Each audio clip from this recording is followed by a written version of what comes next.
Hi, welcome back everybody to the Age Management Show. We are your hosts, I'm Dr. Ali. and I'm Dr. Sam. A great big warm welcome to our new listeners, and welcome back to our old listeners.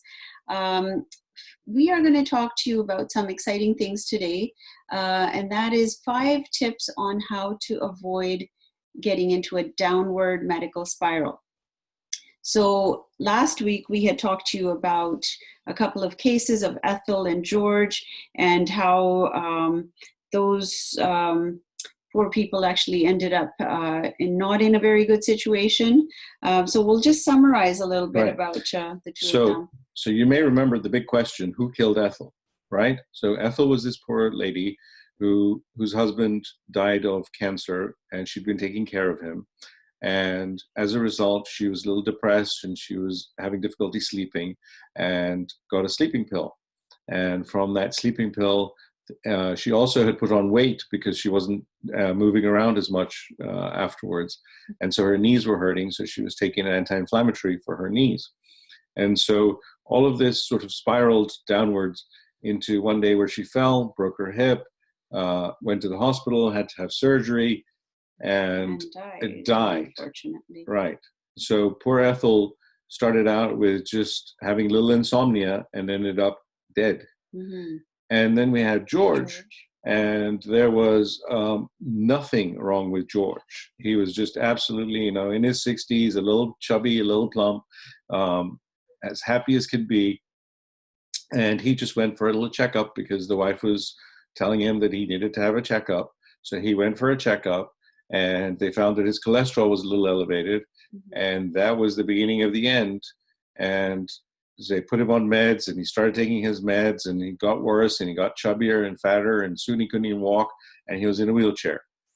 And nobody did anything wrong. There was no negligence. There was no medical negligence. There was nothing. And it was just a course of normal action.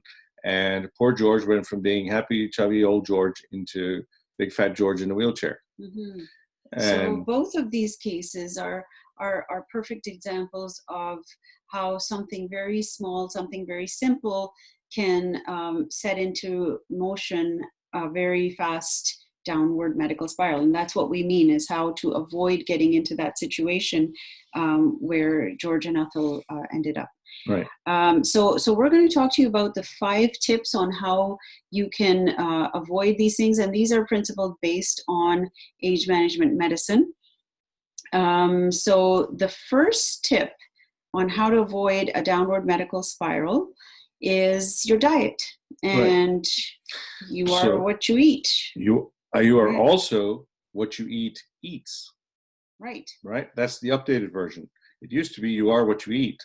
And now it's you are what you eat eats, because we've started to take a closer look at what we're eating and how it got there. Right. Right? So what did my burger eat before it became my burger? Mm-hmm. And even your plants. Even my plants. What were your plants fed before they became your salad? Right. So what were the nutrients? What were the micronutrients? What are this? So what our point is that you really need to think about what you're eating and how much you're eating. So diet is what you're eating and how much you're eating. Yeah, and your food is basically broken down into 2 components, right? So there's the macronutrients and then the micronutrients. So tell us a little bit about So those. the macronutrients are the biggies. It's fat, protein, and carbohydrates, right? And water is also one of the macronutrients. So, but the main eating for the food ones are fat, carbohydrates, and proteins. And whenever you eat, you need to think in terms of, what am I eating? How much carbohydrate am I eating? How much fat am I eating? How much protein am I eating, right? Because it's people normally think of, so what are you in the mood to eat today? I don't know, wings and fries. Wings and fries. Wings and fries. Sounds great, right? Yummy wings and fries. Spicy wings and fries. Hot buffalo wings and fries. Wow. Well, we classify that. Everybody knows that that's pretty much junk, right? Why is it junk? Well, the amount of protein is very low because the chicken that you're eating the wing has very little bit of meat on it. It also has a lot of fat in it. and it has the wings have zero carbohydrate, but you need the fiber, you need the micronutrients that come with the carbohydrates. And then the potatoes, well, those are all starch. They're carbohydrate, but it's mostly a sugar carbohydrate. So that's going to get converted into sugar, which then gets converted into fat. And again, it's cooked in fat. It's fried. It's fried, yeah. So you've got the double whammy. And the amount of micronutrients in a potato are pretty much zip. So you're just eating a bunch of sugar and fat calories. Mm-hmm. So and the other one is... the proportions are wrong, right? The proportions are wrong. In junk food, yeah. So you might be getting too much of one thing and not enough of the other. And then you're putting on a bunch of salt on the potatoes, and the wing sauce has a bunch of salt in there.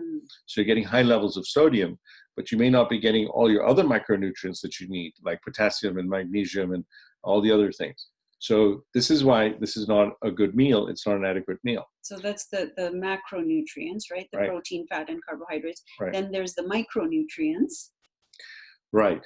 The micronutrients are the vitamins and the minerals, right? A, B, C, D, E, and K. And you have the minerals, sodium, potassium, and even there you have the trace minerals, which you need only in very tiny amounts. And then you have the larger minerals, which are the sodium, the potassium, the magnesium, the calcium, and all of those you need in larger quantities. So that gives you that spectrum. Now, whatever you eat gets converted into its basic components, into fat, carbohydrates, and protein, which is amino acids, right? And the way this is done is you eat, and it goes broken down physically, and then it's broken down in the stomach, because the stomach is an acid bath, right? So it's just a bowl of acid. And whatever you put in there, it just gets destroyed into its component parts. So, you could be eating $1,000 Wagyu steak or a $1.99 burger. That beef is going to be broken down into protein, which is going to be broken down into amino acids, right? So it doesn't matter whether you had a really expensive steak or a cheap steak. Protein is protein, and amino acids are amino acids. And so everything gets broken down into its components, and then you absorb those, and then they're used by the body, or they get rid of them. So you have to watch not only what you're eating, but also portion size and quantities, so that you're getting enough macronutrients and micronutrients. Right. And of course, it's very easy. I mean, everyone knows that junk food is bad for you, but it's very easy to jump to eating junk food when you're hungry, because it's everywhere and it's easy and it's fast.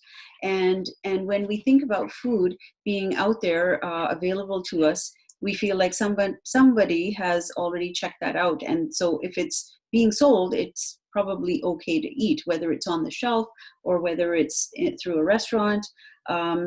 But you have to wonder how does the various food that you eat interact with our genes, right? So that's something called nutrigenomics. Right, which is a new field which looks at the interaction of nutrition and our genes, whether they turn on genes, turn off genes. They can cause diseases, even like cancer. So this is how your food can give you cancer. Now, it's very interesting that, when you have food, you say, what we pick our food based on taste. Well, this is something that's known to the food industry. It's not a secret, right? That human beings, we love to eat certain tastes. So the food industry has been very busy in trying to either replicate those tastes, or in terms of putting in chemicals that make us feel good, right? So there's these chemicals that are put into fast food usually that don't belong there, but they keep us coming back, because that taste of that fast food, it's addictive, right? Or it's in soft drinks, right? There's chemicals in the soft drinks that affect our brains, and we keep coming back to drink those because, oh yeah, I'd love to have that drink. That sounds great, right? Why? Because you get that satisfying feeling. It's kind of like a drug. It's that plus the advertising, right? So all of this is great business to you. It's ruining your health. Right. So diet is very important. What you eat, how much you eat, You really have to pay attention to this, but only if you want to stay well. Um, there's also something called the gut-brain axis, but we're going to talk to you about that in another episode. So the second tip on how to avoid getting into a downward medical spiral is exercise. And you know what they say, that if you don't use it, you lose it. Right. So you see, the body is very interesting. It's not designed like a machine. It's designed to improve with use, not be worn down with use, right? Mm-hmm. Because it repairs itself. It's a self-repairing organism. So the more you use it, the better it gets, right? So first of all, your circulation increases because your blood flows faster when you exercise.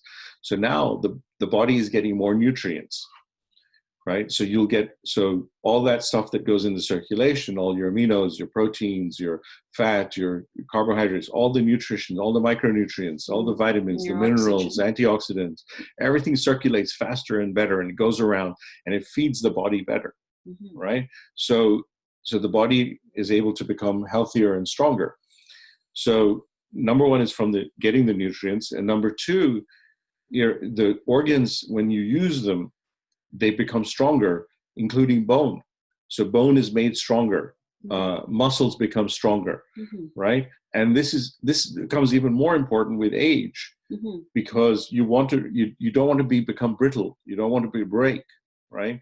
So if you remember, poor Ethel, she wasn't able to absorb magnesium and calcium, and her bones became weak, and she had a hip fracture, and that's how she ended up in the hospital before she died, right? So you don't want to get to this position. So exercise is very important, and it's been shown in studies that resistance exercise in older people creates stronger bones and muscle. Well, maintaining your muscle mass as you get older and building muscle is very important. But exercise also has that added benefit of, like you said, keeping your organs healthy, but also your skin, your hair, your nails, everything is better with better circulation and with exercise. And I'll just quote one of my colleagues, Dr. Peter Lynn, had a theory he had talked to me about many years ago, of how exercise is hardwired into our genes, because back in the prehistoric times, being able to move meant that you were going to survive. So either you were running to get your food, or being able to move to hunt your food, or you had to move to run away from something that was going to make you their food. So running away from the saber-toothed tiger meant that you were going to survive. So that whole ability to move and to exercise gives a very satisfying feeling, sends certain chemicals up to our brain that tells us that life is going to be okay. And that's what do they call it? A runner's high, right? Or something, right? Yeah. So it affects the neurotransmitters, where you actually, and the endorphins are released, and you feel better. Feel good, yeah. But here's the problem. So, you get excited, you say, oh, Dr. Ali and Dr. Sam said that we should exercise, so I'm going to start exercising. Well, that's all very nice, but if you go and you overdo it, you'll never go back, right? This is the death of people's exercise programs. The trick is you have to go and do it really slow, like almost start with nothing, right? So I suggest to my patients that, just go and do 5 minutes. 5 minutes. Start out at 5 minutes, right? Walking around the house, 5 minutes on a treadmill. You shouldn't even sweat, right? Then the next day you'll be happy to go back, because it was nothing. It wasn't a big deal, right? And you work your way up slowly. What's your rush? You weren't doing anything anyway, right? So you work your way up slowly, and you regain your ability to exercise, right? And it's important to make exercise fun and accessible. Make it something that you will do, that you not just buy a membership to a gym and then never go there and it sits in your drawer, right? So it has to be something that you enjoy, that is fun. You could turn on some music and start dancing. You can turn on a YouTube video and follow it in your pajamas at home. It should be something that you're likely to continue doing. Right. And, once you get into the routine, then you sort of miss it. I enjoy swimming, and I like to swim a few times a week. And if I don't swim, I sort of feel like a fish out of water. that I'm missing something in my life, right? It's something that I want to do, because you get that endorphin push, you get the feeling, plus physically you feel better, you feel toned, you feel, your body feels better, right? It's a use it or lose it. It's those endorphins kicking in, right, and making you feel good. Right. So you just, want to make it part of your routine. Yeah. And I'll just say the last thing, if you want to see something very simple and effective, there's a YouTube video by Dr. Mike Evans from Toronto, and it's called 23 and a half hours. And it's just about exercise and how good it is for you, and it makes it really simple. So just in case you didn't believe us. Just in case, yeah. So the third tip on how to avoid a downward medical spiral is weight management. So by weight management, we mean that too much of a good thing is not always good for you. And just because you can eat something, since we're all surrounded by wonderful food, it doesn't mean you should. True. 70% is considered to be diet, and 30% is considered to be exercise in terms of weight loss.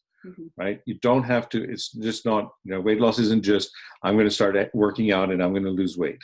It starts out with watching what goes in before you even get rid of it. Right? So if you're able to, control your portion size and start losing weight, it's really important. You've been handling weight management for 15 years specifically. And you've seen just miracles happen.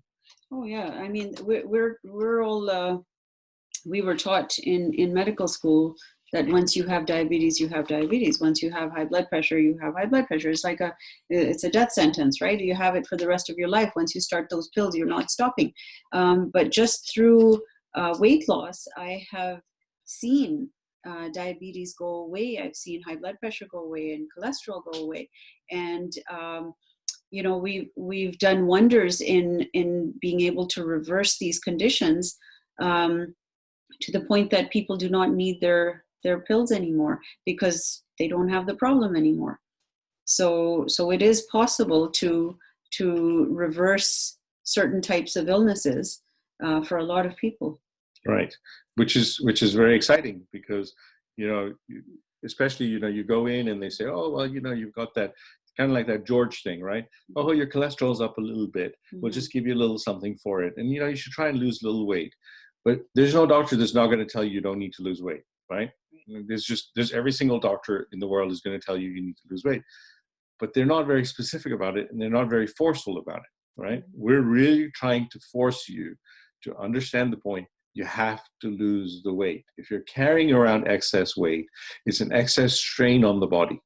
Especially the weight around the middle, the abdominal obesity, they call it. And the other funny thing is that we have patients who have had bariatric surgery, so surgery to staple their stomach or whatever, and they were able to lose weight initially after their surgery, but then after some time a lot of them tend to regain it back, and we see a lot of these people and help them lose weight just through their diet and exercise. So those are basically failed surgery cases. Right. There's a lot of them. So the interesting thing there is you may not need bariatric surgery, right? You may be looking at yourself in the mirror and going, God, I'm just huge. I don't think I can do anything. There's no hope for me. I'm going to have that bypass surgery, and I saw the commercial for it on TV, and I think I should just go for it. And what do you think? And and everybody's sort of saying, well, maybe I just got to give in and just go in and have it done. No, you don't. You may not get better in the other end of it, right? The success rate on those bariatric surgeries in the long term is not very high, and it's not like we're unfamiliar with these procedures. And so we know about these things, and it's there. They're an option, but remember, just because it's an option, last resort, right? Yes, and so we don't recommend it. The easiest thing to do is focus on weight management, get some professional help, and try and lose it without the surgery. You don't really need to have that in most cases. And Dr. Ali, speaking of weight, have you seen that there's a map of the world which describes what places in the world have the highest rates of obesity? So they've shaded those in. And then there's another map, again, of the world with the highest incidence rates of diabetes, type 2 diabetes. And if you superimpose those two maps, they actually correlate almost perfectly. So all the places that have the highest rates of obesity also have the highest rates of type 2 diabetes, because they go hand in hand. Right. Well, actually, as you know, I travel a lot. And over the years, when I've traveled to India and to China, you see the population change, right? Mm-hmm. They're putting on weight because now they're starting to have a more Western diet. Exercise isn't part of it anymore. Their lifestyles are becoming easier. And they're putting on weight. And now you're seeing that India and China are now in the top in coming in, taking a number in the world in terms of diabetes and hypertension and heart disease, right? And these were conditions that weren't so well known in those parts of the world. And even with the changes in food and nutrition, cancer is starting to go up in those areas as well. So these are diseases that we were experiencing in the West as a result of lifestyle, right? Mm-hmm. And they're now spreading to other parts of the world where they weren't well known. Mm-hmm. And so the moral of that story is that you need to exercise and you need to watch your diet and you need to control your weight, because weight is your real enemy. Your weight can kill you, definitely. Yeah. Yes. The fourth tip on how to avoid getting into a downward medical spiral is stress management and your sleep. Stress kills. Yes. Stress absolutely kills. Mm-hmm. So, if you have a short-term stress, you have a fight or flight, right? You release adrenaline, you get a little excited, but after a little while, it comes back down. But if you have a long-term stress, like a family issue, a marital issue, illness in the family, workplace stress, right? Mm-hmm. That's not really going away. So this makes you release cortisol, which is your stress hormone.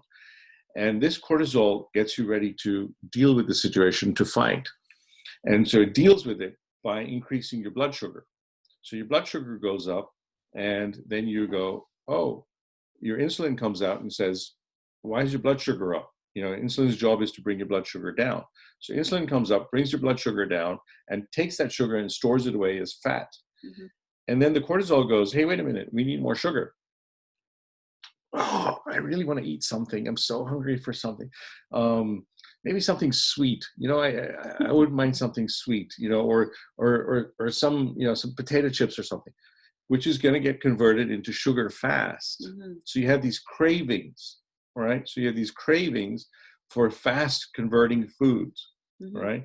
And these get converted into sugar fast. And then it's a vicious cycle, because then the insulin comes back up, mm-hmm. Reduces that sugar, increases your fat. So now you're putting on weight. And this is that stress eating, right? Mm-hmm. And stress eating and putting on weight. And you say, you know what? I was so stressed out last month. I put on 5 pounds or 2 kilos or whatever. And it's all from just eating junk, mm-hmm. because those are the cravings that you're having in order to overcome this, to deal with the stress issue. So stress eating is a real thing. Stress eating is just that feeling you have in your mind that you need to eat to feel better. Very much. Mm-hmm. I think you have your Dr. Lin was... Yes, so Dr. Lin and I had a conversation a few years ago. He had an evolutionary theory that he was explaining to me, and he basically said that, back in, again, the prehistoric times, stress, there was only 2 types of stress. Either we were not able to hunt for our food, we couldn't find any or not get any, and so there was a threat to our survival. That was one stress. The other type of stress was if something was chasing us, trying to turn us into its food, and if we were not able to get away. So that was the other stress. But these were very short-term kind of immediate stresses where, we would have the fight or flight response, and then it would be over. There was no long-term chronic ongoing daily stress from mortgage payments or bill payments or taxes or work or a lot of things. So we didn't have to deal with those. So there was no chronic ongoing stress. But that act of actually being able to eat sent chemicals and signals to our brain telling us that we would survive, life would be okay. And that ties in with the exercise theory, as well as the stress eating, that eating is a very important part of our internal physiology, because it sends out certain chemicals and messages to the brain. Right. So basically it's all about, our emotions and stress and emotions, and the other way to get rid of them is sleep. Good sleep, because sleep is the time when the body gets rid of everything. It digests food, it cleans up the body, it regenerates tissue, it gets rid of emotions from the brain, right? All your rubbish from the day before. She said this and he said this and he did that and what he did that, and oh, I can't believe they said this, and all that sort of nonsense that you've accumulated during the day, it gets washed away, right? And when we say it to our children, oh, I'm sorry you're upset, honey. Why don't you get some sleep and tomorrow everything will be fine? Well, why? There's like a little fairy going to come down at night and clean everything? Yes, the fairy's called sleep. So sleep fixes everything. So it regenerates the body, it heals the body, it heals the mind. And this works through its normal complicated mechanisms of releasing chemicals, hormones, all kinds of things. And so the bodily processes at night during sleep occur. And so sleep is therefore as important as stress management. And sleep meaning your quality of sleep and the quantity of sleep, right? Yes. So it's not just sleep that you catch here and there, but it has to be a good solid sleep for hopefully at least 8 hours, to repair all the DNA damage that's done during the daytime, and to regenerate and repair your organs and put you back to a good healthy state. Right. So did you have anything else to say about sleep or stress management? No, I think before we move on to our fifth tip? Yeah. Okay, so our fifth tip on how you can prevent getting into a downward medical spiral is hormone therapy and nutritional supplements. I think you have a lot to say about this. Well, like I always say, you are your hormones or lack thereof, right? So as we age, our hormones go down with age, and you are your hormones or lack thereof, because it controls most processes in the body, from metabolism, mood, mind, everything that goes on. And remember, it's not about the fountain of youth, it's about keeping you functional. And we talk about that, I don't want to be handicapped and I don't want to be dependent on people and all that kind of thing. But it came to life just last week when we were talking about your mom. Yeah, well, my mom is getting up there in age, but she's still very functional. But the problem is a lot of her friends who are the same age are not very functional. So, someone cannot drive anymore, someone can't see very well, someone can't hear very well, they're falling apart. Yeah, they're basically, and so they're not able to socialize. They can't get together. Her group that is no longer, which is very sad. You become dependent, and you become unable to socialize, right? And you become dependent on others for your daily living. Isolated. Right. You become isolated, right? And loneliness with age has become a huge problem as well, because, yes, maybe, you can, you'd be okay if you had friends, you lost your partner, your spouse, and now you can't even get out to go and see other people. So you're lonely and you're isolated, and loneliness is a huge stress issue for us as human beings, right? The UK government has just started a multi-million-pound project against loneliness. It's being recognized as a real thing, that people are lonely. We need the emotion. We need to support. We need to be with each other, right? But we also need to be in good enough shape to be with each other, right? What's the point of somebody just sort of lying there like a vegetable, and they say, oh, well, I'm with mom. In what way are you with mom, right? Wouldn't it be nice if mom can get up and mom can walk around and talk to you and be with you, instead of poor mom just laying there?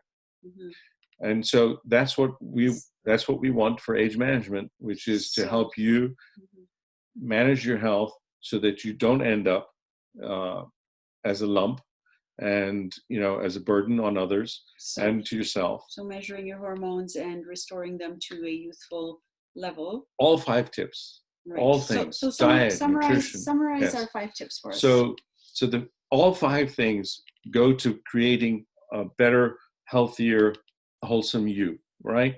Diet, exercise, weight management, sleep and stress management, and hormone replacement and nutritional supplementation, right?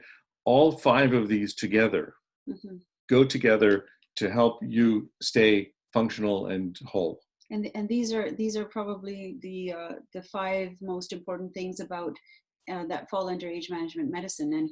And we will be talking more about each of these topics in future shows to give you more details about that. But age management, if you do it right, it helps you to lead a better, happier, healthier, more energetic life. Yes. Yeah. So with that, that's it for today's show. Thank you for listening. And we are your hosts. I'm Dr. Ali. And I'm Dr. Sam. And stay tuned for more exciting episodes in the future. Please follow us on social media and have a great day.